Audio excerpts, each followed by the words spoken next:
Vamos ao debate franco e aberto. Começa aqui com o Ricardo Frota. Doutor Ricardo, essa situação do ministro Toffoli tornou-se, manchete dos principais sites, veículos de comunicação e a população, de certo modo, cobrando nas redes sociais, demonstrando sua indignação. É assistível o afastamento dele, deve se julgar suspeito, há a possibilidade do eventual impeachment e esse suposto 20 milhões recebido pelo Banco Master fere de morte aí a honra da Suprema Corte do Brasil. Boa noite, seja bem-vindo, 2 minutos e meio. Boa noite, Samuel, boa noite, meu amigo Alexandre Porto, boa noite a você que nos prestigia nessa sexta-feira 13, né? Sexta-feira de Carnaval. As ruas daí de Porto Velho já estão bem movimentadas.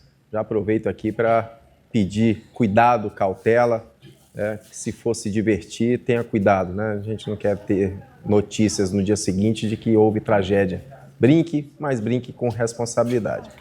Isso daí é um tema que a gente já vem discutindo há muito tempo, né? E eu vinha falando reiteradamente sobre a postura, sobre a conduta do ministro Toffoli, né? Várias pessoas, inclusive aqui no programa da esquerda, defendiam, não, ele está certo, ele é ministro, ele pode.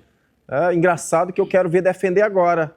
Os próprios ministros, em reunião secreta, disseram, ele não saiu espontaneamente, podem ter certeza disso. Ele não quis sair desse processo. O que me causa estranheza é que ele saiu da condução do processo, mas todos os atos que foram praticados por ele vão permanecer. É como se ele estivesse dirigindo um veículo, ele sai da condução, mas o carro continua andando. É isso que está acontecendo. Agora, isso é uma imoralidade muito grande. Isso é um escárnio para a nossa Suprema Corte. O que está acontecendo não é uma coisa simples. É um dos maiores escândalos financeiros já visto no nosso Brasil. Achar que isso é normal, porque se tratar de um ministro, a gente está falando de uma coisa absolutamente séria. Valores vultosos. E o ministro conduzindo, aliás, desde o início ele era para ter se declarado impedido.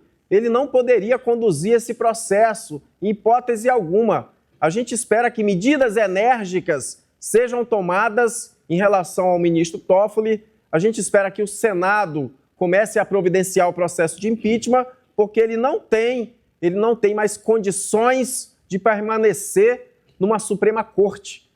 Pessoas que estão ali porque por critério de conduta ilibada, por conhecimento. Uma pessoa que se envolve em escândalo financeiro, trocas de mensagem, ou seja, está mais do que claro, a própria Polícia Federal recomendou. Veja só, a Polícia Federal dizendo que ele não tem condições de presidir esse processo. Isso é um absurdo. Então a gente espera que realmente essa Suprema Corte seja moralizada. A gente precisa que pessoas saiam.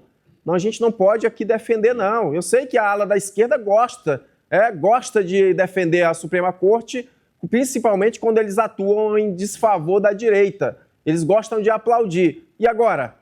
Será que tudo aquilo que a gente vem falando aqui no programa, que é um escárnio essa Suprema Corte, será que eles vão admitir? Será que eles vão admitir que o Toffoli está errado? Será que alguém ousa falar que ministro da Suprema Corte erra e está se aproveitando da função para poder lucrar, para poder pegar dinheiro? Então isso é um absurdo. A gente espera mesmo que medidas enérgicas sejam tomadas, que a nossa classe política comece a tomar providências. Ele precisa sair, não é só afastar do caso, não é só ser afastado do caso, é ser afastado definitivamente da Suprema Corte. Obrigado, Ricardo. Professor Alexandre Porto, na tua percepção aí, esse afastamento da relatoria do ministro Dias Toffoli enfraquece mesmo a possibilidade real do eventual impeachment? E a segunda pergunta é saber se o ministro André Mendonça atende os requisitos minimamente básicos do direito, que é a exemplo da impessoalidade, levando em consideração que ele é pastor presbiteriano e já pregou em algumas igrejas que fizeram um aporte financeiro também ao Banco Master. Boa noite, seja bem-vindo mais uma vez, 2 minutos e meio. Boa noite, Samuel, prazer estar aqui mais uma vez. Boa noite, Ricardo Frota, que fazia um bom tempo que eu não via. Boa noite especial a você que está na sua casa, no seu trabalho, ou na rede da internet mundo afora, nos dando o privilégio da sua audiência. Eu quero, antes de começar a minha fala, Ricardo, e Samuel, mandar um beijo para minha gatinha Gigi, que está em casa, nos vendo, está quase dormindo, mas está acordada. Beijo, minha filha, papai te ama, Deus abençoe, durma bem, tenha um soninho tranquilo, que amanhã o papai acorda você com um beijo, tá bom?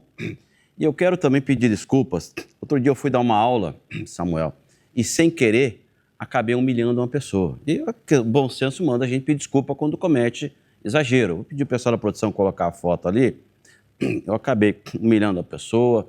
Imaginei, eu já com minha idade, que já não estou mais tão novo, deixei a pessoa torta no chão, coluna dolorida, fez gol de pênalti. O meu time ganhou 5 partidas em sequência e o rapaz chegou a chorar lá, dizer que está com dor nas pernas, não podia caminhar. E é um amigo nosso aqui, o Edno, que sempre nos atende bem. Estou pedindo aqui desculpas, viu, Ed? Eu prometo que a próxima vez eu não vou fazer tanto show como eu fiz sábado passado, porque a intenção é dar aula, mas eu vou reduzir, daqui a pouco eu vou amarrar um pé nas costas para não ficar tão gritante essa diferença. Então, desculpas a você pela humilhação que eu fiz você passar, não foi intencional, não é coisa do jogo.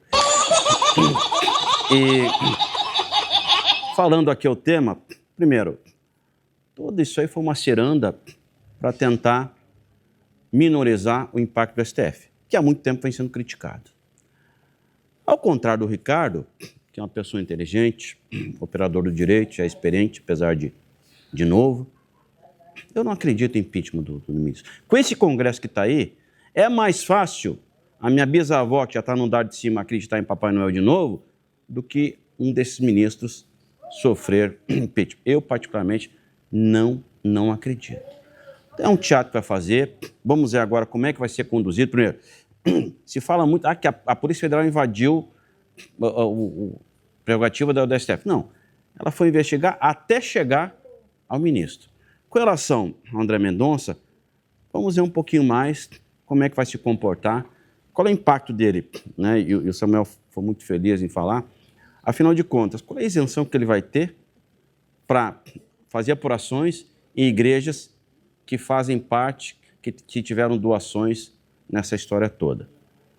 Começa já, não é com a isenção de 100%. Dá uma arranhadinha, vamos ver até onde isso vai se comportar. Porque essa questão do caso Master, a gente sabe como começou a investigação. Não sabe como vai terminar. Se as estimativas acontecerem, vai ser um escândalo na nossa grande república, envolvendo executivo, legislativo e judiciário. Quando eu falo escândalo, não estou dizendo que vai ser do lado A ou do lado B. É no geral. Tem gente de todo espectro ideológico envolvido nesse banco, aí, nesse escândalo do Banco Master. Vamos aguardar. Tem gente que está se borrando para que o Vorcaro não faça uma delação premiada. É uma bagunça, verdadeira bagunça na nossa república, de novo.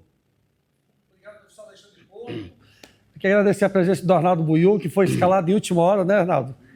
E, consequentemente, mas é sempre inteirado, acompanhando os principais sites do país. O grande resumo é o seguinte, Arnaldo.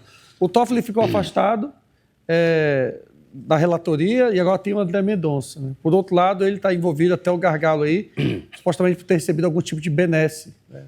Respeito aí do resort. Cerca de 20 milhões, resort multimilionário. E a outra situação é do ministro, né, do Supremo Tribunal Federal e pastor presbiteriano André Mendonça, que agora substitui o ministro Toffoli e é o relator do caso do Banco Master. Algumas instituições religiosas, dentre elas algumas que ele já pregou, né, a Igreja Batista de Lagoinha, enfim, tem algum tipo de envolvimento. Ele vai ter isenção para poder julgar, ser relator, ou a situação aí requer um novo chamamento, um novo sorteio para outro integrante e também se manifestar a respeito da situação aí do afastamento do ministro Toffoli. Boa noite, seja bem-vindo, 2 minutos e meio. Primeiramente, meu boa noite a toda a população de Porto Velho. Meu boa noite a você, Samuel, doutor Ricardo Frota, professor Alexandre, ao qual eu tenho muito respeito, meu amigo Miguel Santana, toda a nossa técnica. A despeito que você falou que o Dias Toffoli foi afastado, não é verdade. Através de uma reunião que o Supremo teve e tudo, acharam por bem não expor tanto, né, aquela corte judicial, e Dias Toffoli resolveu entregar a relatoria do caso do Banco Master, né, à corte, e ela definiu através de sorteio que deveria ser... não resolveu o que deveria ser, né? Foi sorteado o ministro André Mendonça.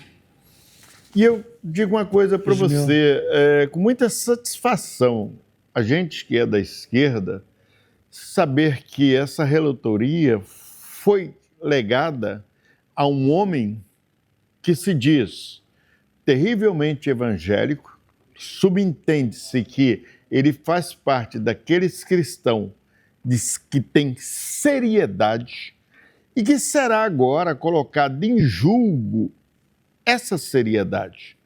Inclusive, o presidente Lula se deu muito satisfeito por essa relatoria ter chegado a ele, que falou, ao menos isso. Agora, essa relatoria do Banco Mar chegou a um homem sério.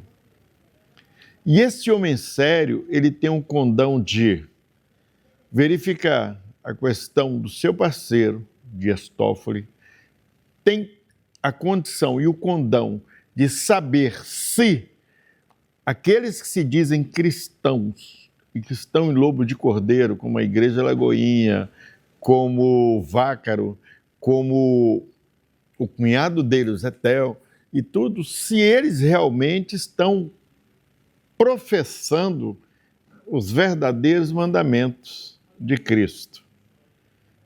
Então, eu acho que, em termos de regozijo, essa relatoria caiu, então, num homem sério. E o melhor, não há do que a direita reclamar, porque está na mão de um indicado pelo Bolsonaro.